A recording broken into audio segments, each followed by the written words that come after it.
Moïse ne vous a point donné le pain du ciel, mais mon Père vous donne le vrai pain qui vient du ciel.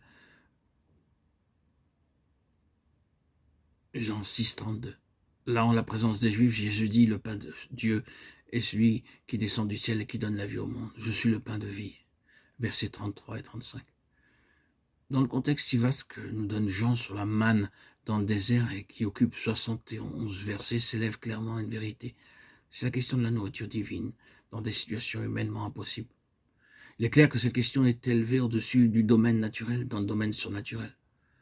Nicodème, ce représentant d'Israël, avait répondu à une demande que Christ lui avait faite par un puissant comment. Comment un homme peut-il naître quand il est vieux? Cette question touchait au miracle du commencement de la vie chrétienne. Dans le chapitre qui est maintenant devant nous, les Juifs posent une autre question. Comment cet homme peut-il nous donner sa chair à manger? Cette question, avec le contexte de la multitude nourrie dans le désert, touche au miracle de la continuation et du soutien de la vie chrétienne dans des conditions naturellement impossibles. Ce fait que Christ lui-même, qui est le pain de vie, maintient la vie du peuple de Dieu, alors qu'il n'y a que désolation spirituelle autour d'eux. Et premièrement, un miracle, secondement, un fait, et troisièmement, une preuve de la réalité de notre union avec lui. Ce miracle et ce fait sont prouvés par une longue histoire de l'énergie et de la persistance manifestée par tant d'enfants de Dieu qui n'avaient aucun moyen terrestre de support spirituel. Lorsque notre vie est concentrée sur Christ lui-même et non seulement sur les appuis religieux, notre vie et notre marche sont un miracle.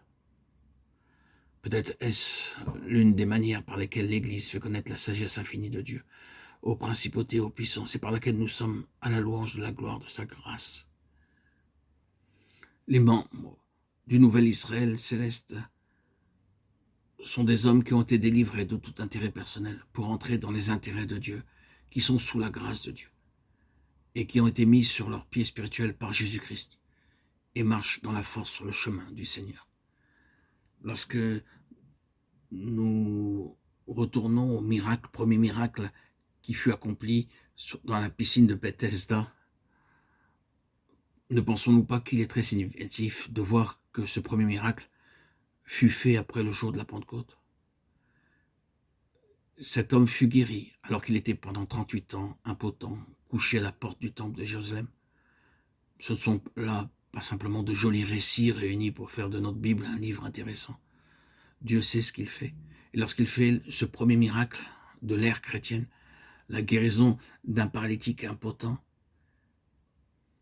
Jean 5, 1, 9, il déclare alors que les membres de ce nouvel Israël sont des hommes délivrés de cette impotence et mis sur leurs pieds spirituellement. Il est triste et combien affligeant de constater qu'il y a encore beaucoup de chrétiens paralysés. Ils ne peuvent pas marcher sur leurs propres pieds et les autres ne peuvent pas les relever. Si l'on essaie de les redresser, ils font 1 ou 2 pas et retombent de nouveau. Il y en a beaucoup qui sont dans cet état, l'on peut passer sa vie à essayer de les remettre sur leurs pieds. Qu'est-ce donc qui ronge en eux leur vie même? Qu'est-ce qui les rend si impuissants, qui les paralyse de manière à ce qu'ils ne puissent marcher? C'est qu'ils sont concentrés sur eux-mêmes.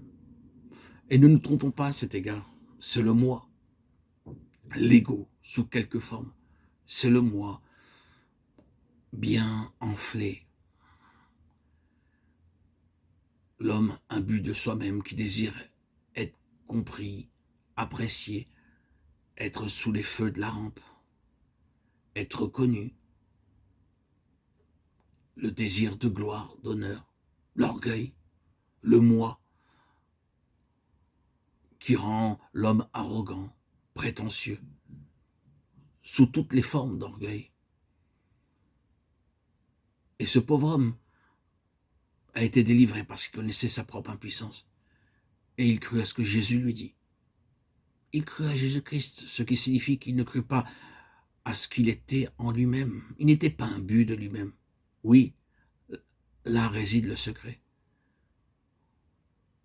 Se détourner de notre misérable moi, cesser d'être occupé de lui, cesser d'être centré sur nous-mêmes, en déclarant une fois pour toutes, j'en ai fini avec toi.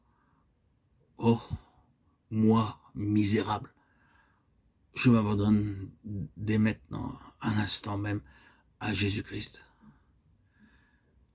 J'accepte Christ dès aujourd'hui, dès cet instant dans ma vie, comme mon Seigneur, mon Roi, mon Maître, mon Sauveur. Et je fais ce grand pas de consécration.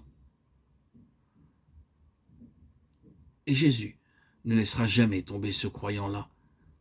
Soyons, frères et sœurs en Christ, bien-aimés, chers amis auditeurs, auditrices, dans cette foi, dans cette consécration à Christ. Oui, Seigneur, je te reçois, je t'accueille dans ma vie. Je fais abstraction de tout ce moi pour recevoir de ta part tout ton être. Installe-toi en moi, Seigneur Jésus, afin d'accomplir ta sainte volonté et qu'elle s'accomplisse en moi.